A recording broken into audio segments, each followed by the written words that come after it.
Magandang araw mga kaibigan. Bigyan natin ng reaction, opinion itong post ni Mr. Jason sa tungkol ito sa credentials, yung bagong abogado ni PRRD sa ICC trial. Pangalan niya is Peter Haynes. I don't know how to pronounce. Haynes. Haynes. Haynes Casey.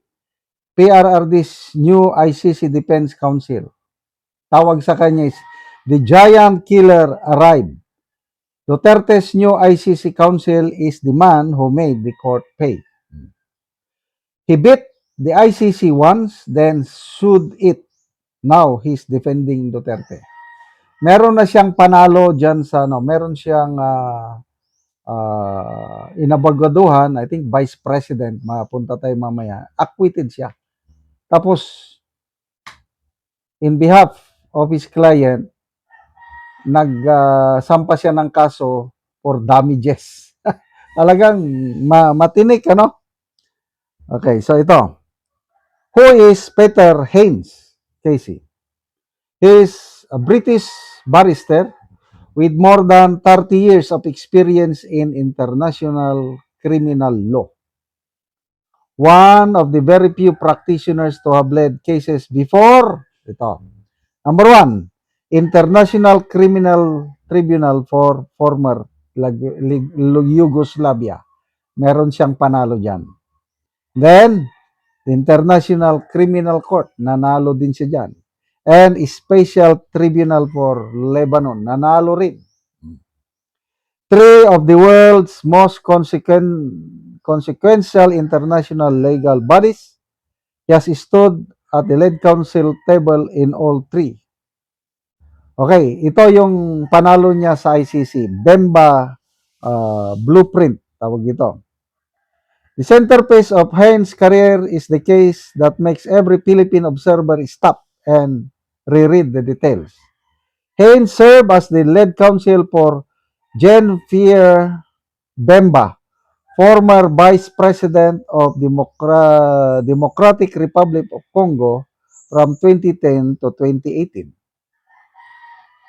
In 2016, Bemba was convicted for war crimes and crimes against humanity sa ICC. 2016 ha. And then, ang abogado niya si Peter Haynes. The ICC Appeals Chamber overturned the conviction in a 3-2 decision in 2018, ruling that the trial court has misjudged Bemba's responsibility as a remote commander. The legal doctrine at the center of that case is command responsibility. The idea that a leader is accountable for crimes his forces commit if he knew or should have known and failed to act. Command responsibility is also precise legal architecture the prosecution intends to deploy against Duterte, linking him to the Davao Death Squad and the national drug war deaths through his authority as mayor and president. Haynes has already dismantled that doctrine at the appellate level. And then following Bemba's acquittal, Haynes filed a claim for damages against the ICC itself on Bemba's behalf, totaling to 68.8 million euros for unlawful incarceration and legal fees as reported by the International Justice Monitor. He did not just win an acquittal, he then sued, sinampa ng kaso, sued the court for wrongful imprisonment. That is not a defense lawyer, that is a prosecutor of courts. So, magpasalamat tayo sa Diyos, mga kapwa ko DDS, na yung pagpalit kay Attorney Kaufman is not ibig sabihin na natatalo na si Tatay Digong. Hindi. Kasi 1 year lang talaga yung kontrata niya. Just preparatory ano lang yun. Ngayon, ibang stage na dahil trial na. So to me, ngayon naintindihan ko na mas akma itong si Peter K. Haynes na abogado ni Tatay Digong kasi meron na siyang panalo. Yung Jean-Pierre Bemba convicted ng crimes against humanity, kailang later on na-convict dahil yung command responsibility na ipinapataw sa kliyente niya ay hindi tama. So, ibig sabihin, may pag-asa pa si Tatay Digong. Ito, pangalawang panalo ni Attorney Haynes, Srebrenica trial, Srebrenica. Before Bemba, Haynes was already forging his reputation in the most brutal legal terrain on earth.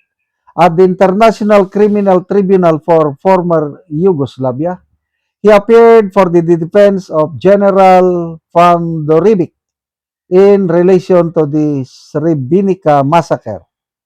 So, ito na naman, Yugoslavian general accused of massacre, again, na-acquit na naman kasi nga, yung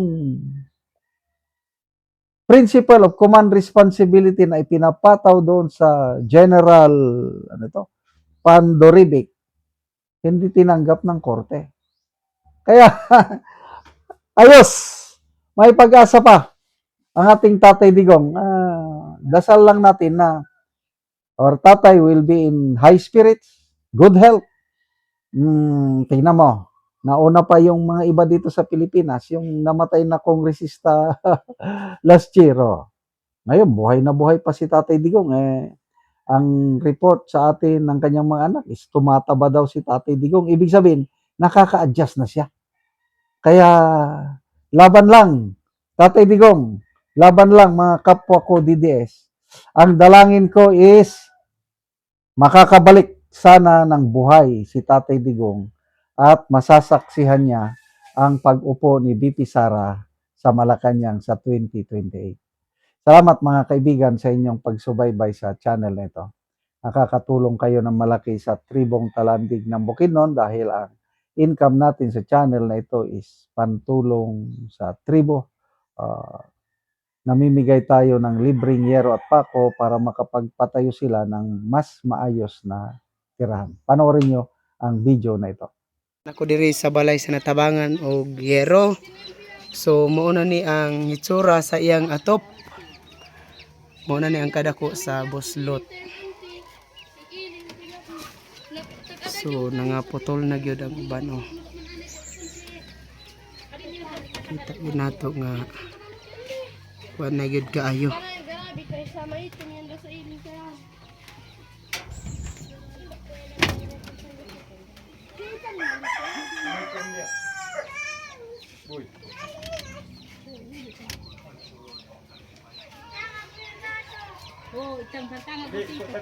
So karon mag-atop na ni sila sa nahatag sa ilang yero. So mapulian na gid ni ang ilang atop nga buslot na. Og karon mao na ni ang yero nga nahatag nga natabang sa ilaha.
Og karon humanagid sa pag-atop ang among ginatabang nga yero. Makita gid nato nga napulihan natong ilang atop nga mga buslot.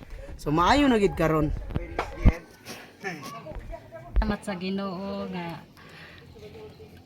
na pulian na gid among sin nga buslot. Salamat sa naghatag kayo sa sin sa amo kay nakaatop na ni. Kinsi nakatuig na among sin aya pa na isdan. Oo, so salamat kaayo. Salamat ka.